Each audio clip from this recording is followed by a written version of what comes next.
தேவப்பிள்ளைகளே, இன்றைக்கு ஸ்மார்ட்ராஜ் வீட்டில் வருகிற தீர்க்கதரிசன சத்தத்தை, வசனத்தை, வெளிச்சத்தை காண்பதற்காக வந்திருப்பீங்க அப்படின்னு நான் விசுவாசிக்கிறேன்.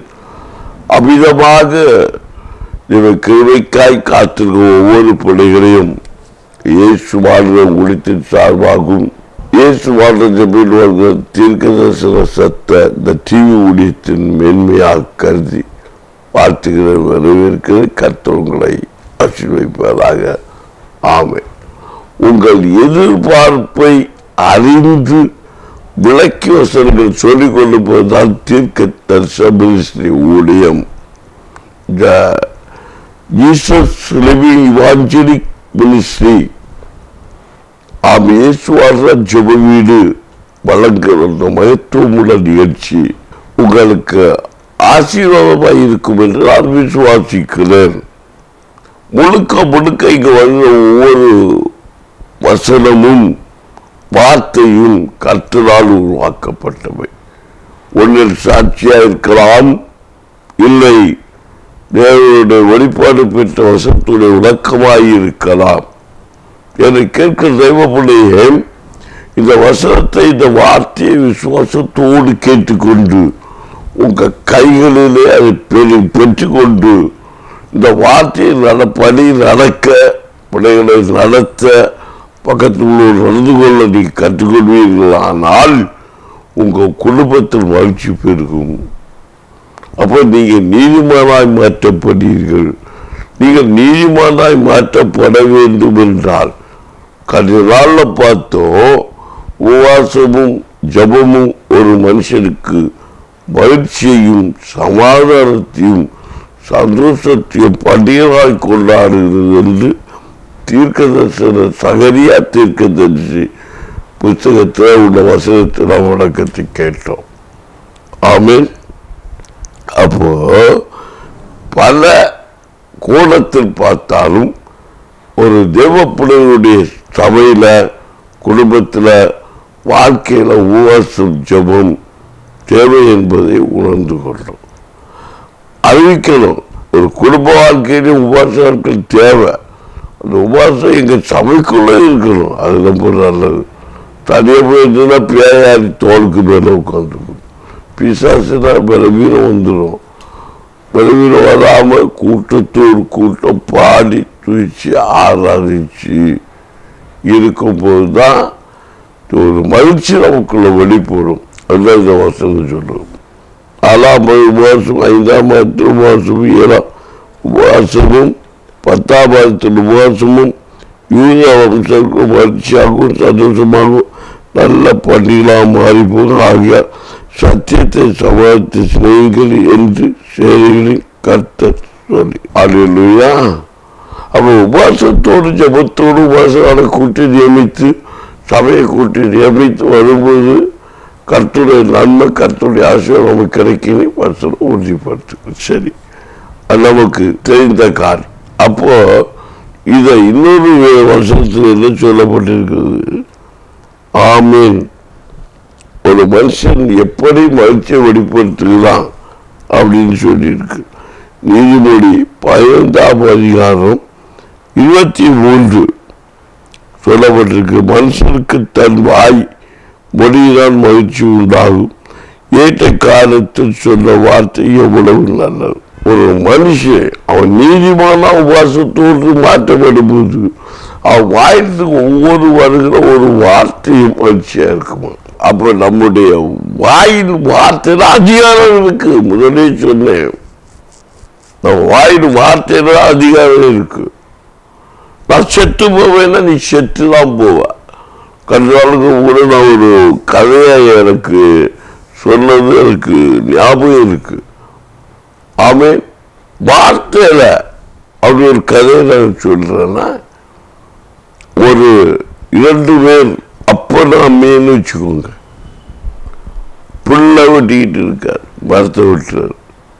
அப்போ இவங்க கேட்குறாங்க, எப்படி ஒரு மரத்தை ஒரு கடையை வெட்டிட்டு இருக்கிறது எப்படி இருக்கிறாருன்னா, இப்படியே மரம் வளர்ந்துருக்கு, மரத்துக்கு கிளை இப்படி போகுது. அவர் கிளை முடிஞ்சு கீழே விழுகிற பகுதியில் உட்கார்ந்து இருக்காரு. மரத்துக்கு பகுதி ஏறி விட்டு பதிலாக கடையில் உட்காந்து மரத்தை இப்படி வெட்டிக்கிட்டு இருக்காரு பாருங்களா. அப்போ தகப்பனும் தாயும் பார்க்குறாங்க மனுஷனும் மகனுடைய மூடத்தனத்தை. ஆமீன். அப்போ உன்னை தகப்பன் சொல்றாரு, அப்பான்னு விழிச்சா உன்னை காப்பாற்றணும், அம்மா சாரி நீ போய் நான் போய் காப்பாற்றுவேன், அம்மான்னு விழிச்சா நீ போய் காப்பாற்று அப்படின்னா. அப்போ வெற்றி அந்த மரம் அப்படி விழுந்து போகிற நேரம் வரும்போது அந்த மனுஷன் என்ன செய்யறான்னு தெரியுமா? நான் செத்தேன். நான் இப்போ காப்பாற்ற 2 பேரும் பார்த்துக்கிட்டு இருக்க பாரு. தாயை பார்த்து சொல்றானா, அப்பாவும் கூப்பிடல, அம்மாவும் கூப்பிடல, அவன் செத்தைங்க, நீ செத்தே போன்னு செத்து போனான். ஆமீன்.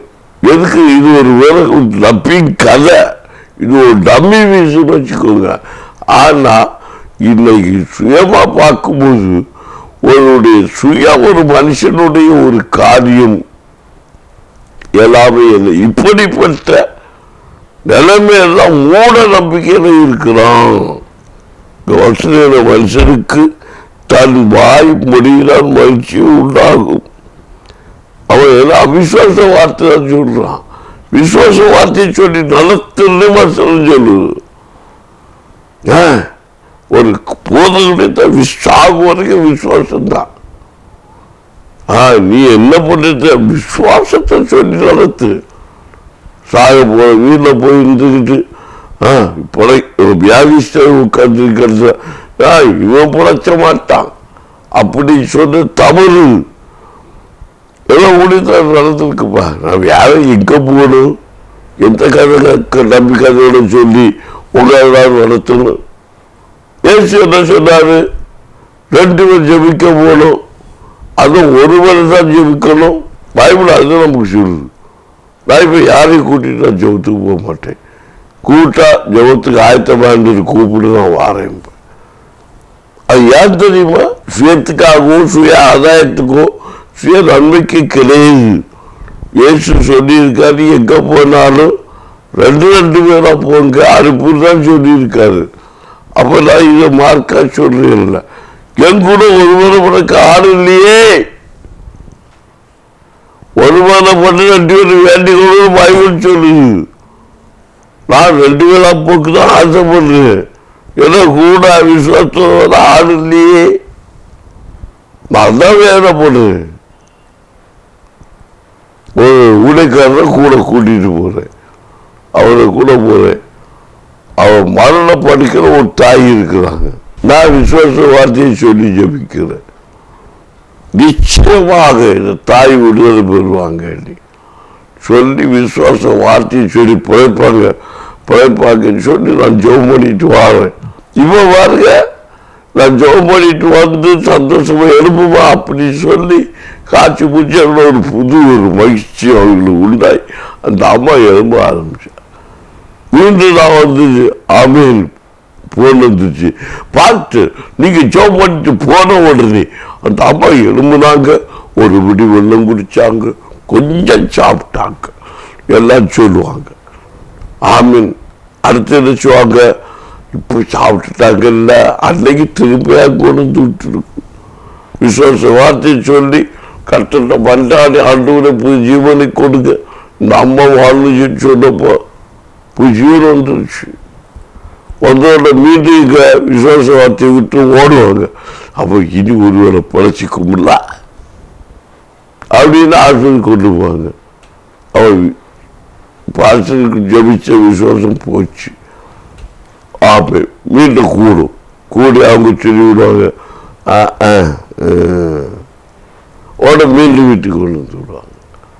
இந்த உடைக்காரன் ஜோமணியாக்கு கொஞ்சம் மகிழ்ச்சியா வார்த்தை சொல்லி உற்சாகப்படுத்தி கர்த்தர் கிருபையினால ஆண்டவரே எனக்கு ஒரு ஆத்மா வேணுமே அப்படின்னு சொல்லி நம்ம ஜெபம் பண்ணி ஆண்டவர்கிட்ட கட்டி கொடுத்தா அவிசுவாசமாகி மீண்டும் போவாங்க.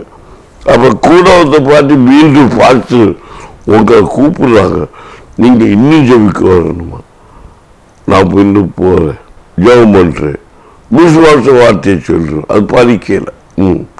ஏன் அன்னை எழும்பி வந்து அப்படியே உட்கார்ந்தப்போ இவங்க என்ன ஆஸ்பத்திரி இனி புடச்சிக்க ஆஸ்பத்திரி கொண்டு போனாங்க. இப்போ எழும்பேற மீண்டும் நான் சொல்லி ஜெபிக்கிறேன், அடுத்து எழும்பேற 3வது நாளும் பறிச்சு போச்சுன்னு தகவல் வருது.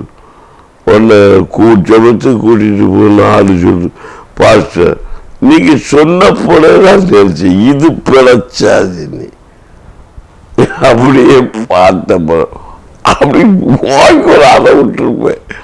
வயசுக்கு பெரியவர், அவரை அடைய முடியுமா?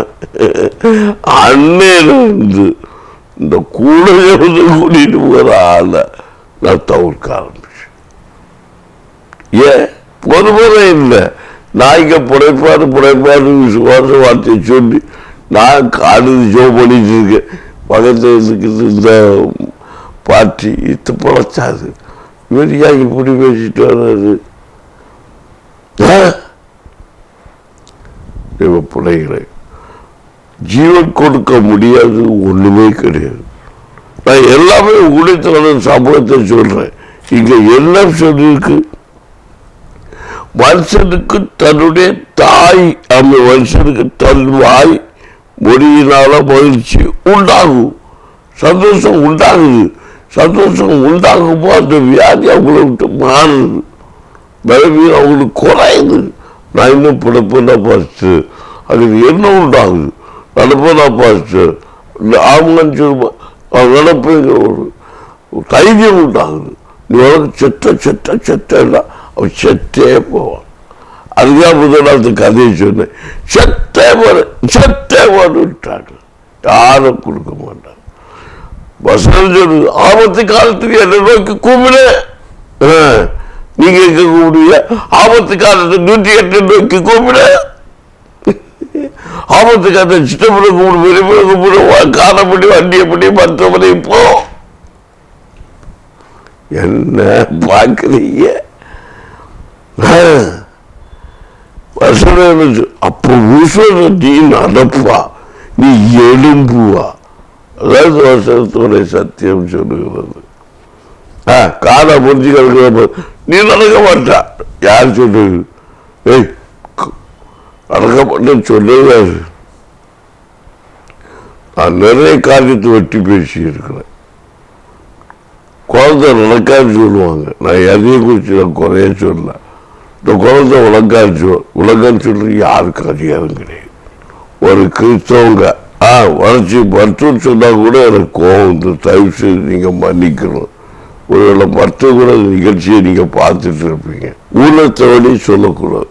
ஆண்டவரால பார்த்த முடியும். விஸ்வ கற்பத்தின் கனி கர்த்தருடையது. யார் பார்த்த முடியும்? நான் நிறைய வாட்டி சொல்லி இருக்கிறேன்.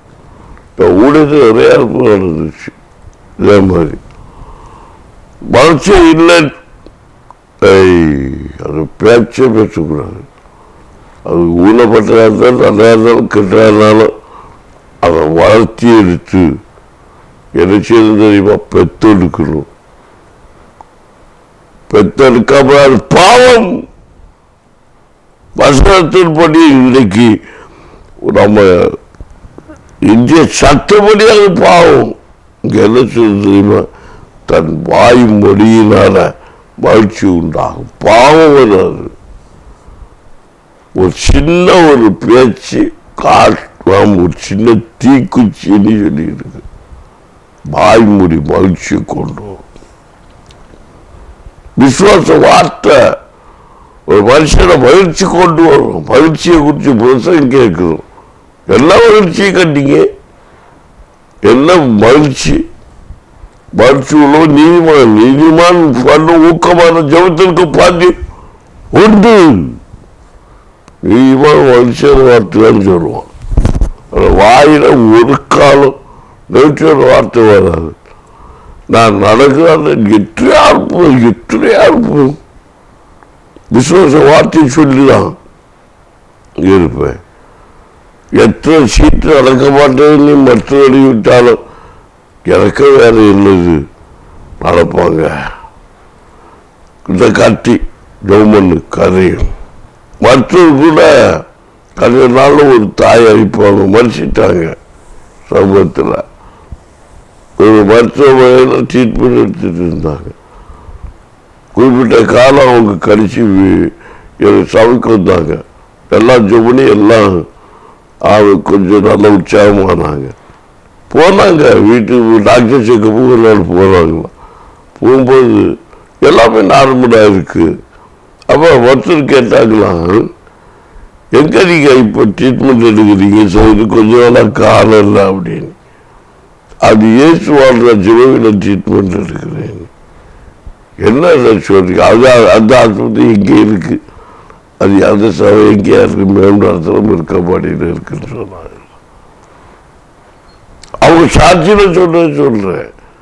நான் கண்டது கேட்டதில் நான் அனுபவிச்சதை சொல்றேன். யாரும் சொன்னாங்கன்னு சொல்லல. சபையில் எங்க சபையோட சாட்சி சொல்றேன்.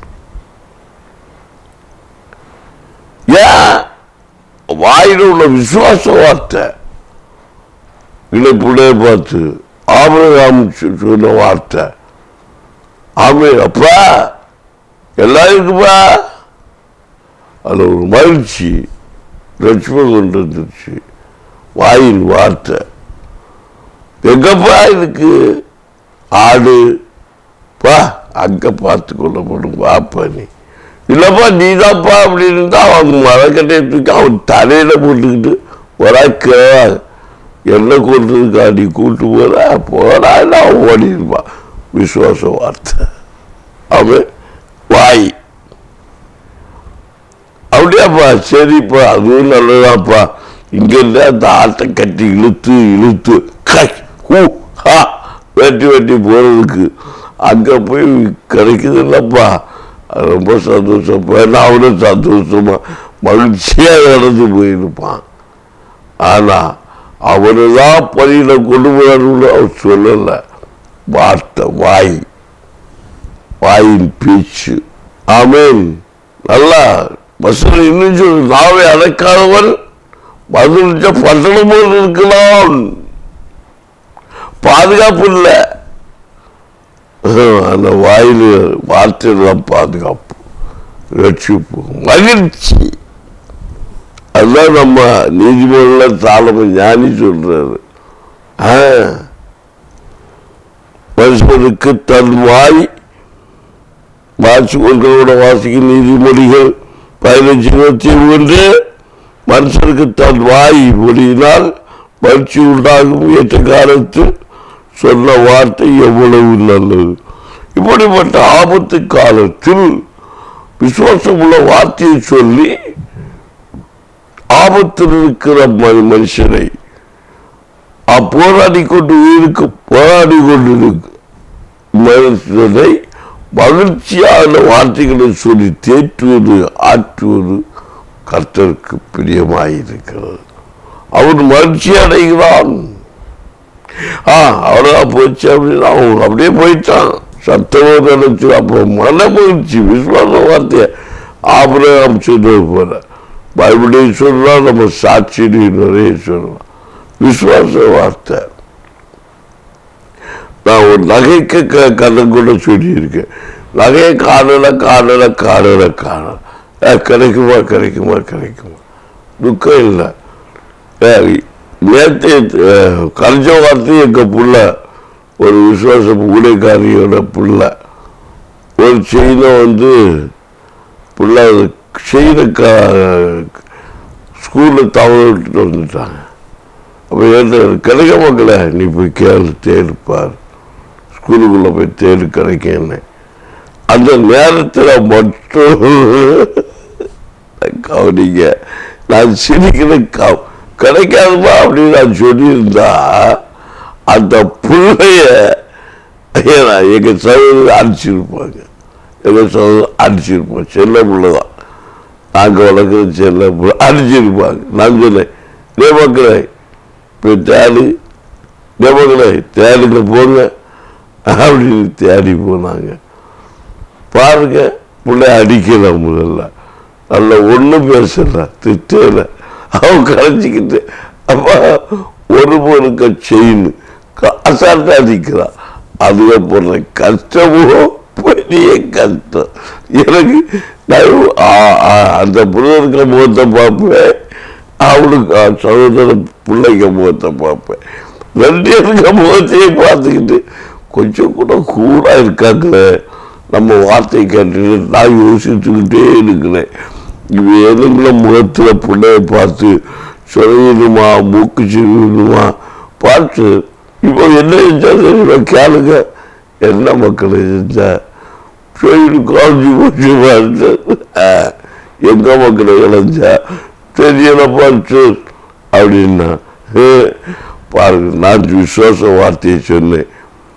அவன் கிடைக்க மக்களை ஸ்கூல்ல போய் பாரு, முதல்ல புக்கையெல்லாம் தட்டி நல்லா பாரு, நோட்டையெல்லாம் தட்டி பாரு, உள்ள இருக்கும் புக்கு எடுக்க விழுந்திருக்கும்.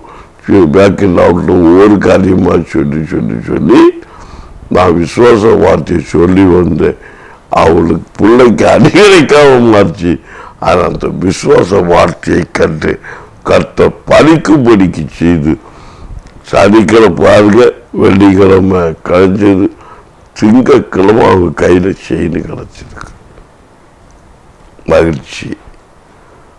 வாயின் நிறைவான விசுவாச வார்த்தையை சொல்லி மகிழ்ச்சியோடு போகும்போது அங்கே துக்கம் இல்லை. இல்லைன்னா அந்த 3 நாள் அடியும் பிடியும் அந்த பிள்ளைக்க மகிழ்ச்சி செய்து அந்த சகோதரி விசுவாச வார்த்தை அவங்க என்ன நினைச்சிருப்பாங்க, நம்ம பாஸ்டர் கிடைக்கன்னு சொல்லிட்டாங்க, அதனால என்ன கிடைக்கும், பாஸ்டர் சொன்னா எல்லாம் நடக்குது இல்லை, அதனால இதுவும் கிடைக்கும் அப்படின்னு நினைச்சிட்டு இருந்தாங்க. என்னவோ தெரியல, எனக்கு தலை உருளாம தப்பிச்சு கிடைச்சிது. நிஜமா பிள்ளை அடிச்சு அதே அடிச்ச திட்டுனால மக்களே இல்லை. பாருங்க நல்ல சமயம் என்ன தெரியுமா, தேடி அங்கே போன உடனே நல்ல செய்தியை கேட்கும்படி கற்றுக்கிட்டு ஸ்கூலுக்கு போனோன்னு என்னங்க சொல்றீங்க. இவங்க போய் தேடிட்டு இருக்கும்போது பக்கத்தில் அந்த கடையில் இருந்த சகோதரி சொல்லியிருக்காங்க, என்ன கலைஞ்சிங்க நீ. அப்போ இந்த அம்மா போய் சொல்லுது, என்ன கலைஞ்சி தெரியாம கொலுசா கலைஞ்சிங்க. அவங்க மாற்றி கேட்டுருக்குறாங்க. செயினாக்கு கலைஞ்சதை எடுத்து ஒரு பிள்ளைக்கு செயினா இருக்குன்னு சொல்லிட்டு போயிருக்காங்க ஸ்கூல்ல பக்கத்து கடையில். ஆனால் இந்த அம்மா போய் கொலுசு கலைஞ்சின்னு சொல்லிடு, கொலுசா கலைஞ்சி அப்படின்னு சொல்லிட்டு தலையாட்டிடு. அப்போ அவங்க இந்த அம்மாட்ட சொல்லிட்டு போயிட்டாங்க, நம்ம பிள்ளை உள்கிட்ட சொல்லிட்டாங்க. அவரு தேடி போனாரு, என்ன தேடுறீங்க, நீங்க என்ன கலைஞ்சீங்க. நாங்கள் பிள்ளைக்கு ஒரு செயினை கலைஞ்சோம். அப்படிங்களா, செயின் ஸ்கூலில் டீச்சர் கையில் தான் இருக்கு, நீங்க தேட வேணாம், நீங்க திங்களமோ வாங்க கிடைக்கணும் அப்படின்ட்டு. மகிழ்ச்சி விசுவாச வார்த்தை மகிழ்ச்சி. அது உண்மையை மறைக்க உண்மையை சொன்னாங்க. இங்க தேடி கண்டுபிடிக்கிற மாதிரி 2 வார்த்தை கருத்து பாருங்க. உள்ள பாடு கிடைச்சிருச்சு. வாயின் வார்த்தை. வாய் சிலர் உண்மையை மறைக்கிறதால தனக்கு மகிழ்ச்சி போகுது. வாய் மகிழ்ச்சி. மனுஷனுக்கு தன் வாய் முடியினால் மகிழ்ச்சி உண்டாகும். அதே நேரம் இந்த சகோதரர் உண்மையான வார்த்தை செய்தாக்க கலைஞ்சின்னா இந்த சகோதரி மகிழ்ச்சி உண்டாயிருக்கும். ஆனா உண்மையை சொல்லாத நிமித்தம் இந்த சகோதரி மகிழ்ச்சி அந்த கிடைக்கல. 2வது அவங்க பிரதர் போறாங்க, என்னமோ தேடுறீங்கன்னு கேட்டப்போ மகிழ்ச்சியான வார்த்தையை உண்மையான வாயின் வார்த்தையை சொன்ன நிமித்தம் உண்மையான மகிழ்ச்சியான வார்த்தை அவங்க கேட்டாங்க. அப்போ 2 சத்தியத்தை நீங்க அறிஞ்சு கொள்ளணும். உண்மையை மறைக்கக்கூடாது. உண்மையை உள்ளதை உத்தரமா சரி, தவறா இருந்தாலும் சரி, சரியா சொல்லிட்டா கண்டிப்பா அந்த இடத்துல மகிழ்ச்சி உண்டாகும். மறைக்கும் போது இன்னும் வேதனை உண்டாகும். அதுதான் வசனம் சொல்லுது, தன் பிள்ளைகளை மறைக்கிறவன் வாழ்வடைய மாட்டான், அவற்றை அழிக்க செய்து விட்டு விடுகிறவனோ இரக்கம் பெறுவான். வாய் வாயினால அதுக்கே சொல்லணும், உண்மையை சொல்லணும், மறைக்க கூடாது. உண்மையை சொன்னா மகிழ்ச்சி. அவன் உபவாசமும் ஜெபமும் உண்மையாக செய்து வரும்போது மகிழ்ச்சி என்று அந்த வேதம் சொல்லு. எனது பிள்ளைகளை இன்றைக்கும் இந்த நேரம் பாருங்கள். அப்போ வாயினால, ஆமீன், மொழியினால, பேச்சினால, ஆமீன், மகிழ்ச்சி உண்டாகும் என்று வேதம் சொல்லு. ஆமீன். உண்மையை பேசி உண்மையை இருந்த ஒரு மனுஷன் நீதிமான். நீதிமான் நீதிமான் நான், இரத்தத்தால் கழுவப்பட்ட நீதிமான். இயேசுவின் இரத்தத்தால் கழுவப்பட்ட நீதிமான். அப்போ வாய்மொழி ரொம்ப முக்கியம்.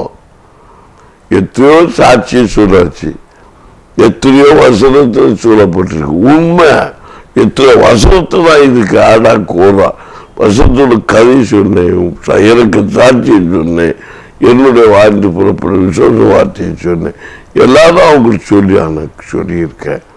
இன்னும் உங்கள் வாயை காத்துக்கொள்ளுங்க, மகிழ்ச்சியாக இருங்க. கர்த்தர் தான் உங்களை ஆசீர்வதி. ஆமென். அல்லேலூயா, அல்லேலூயா. ஏன்னா இன்றைக்கு இந்த நேரம் ஆமீன் இப்போ முடிய போகுது. இன்னும் விசுவாசத்தோடு ஜெயிப்போம். கர்த்தர் கிரியேச்சுவார். ஜெயிப்போமா? ஜெயிப்போம். கர்த்தர் பண்ணுங்க. பரிசுத்தர் பரிசுத்தர் என்று ஓயாமல் போற்றப்படுகிறார். பரலோக தகப்பனையும் நோக்கி கூப்பிடுகிறார்.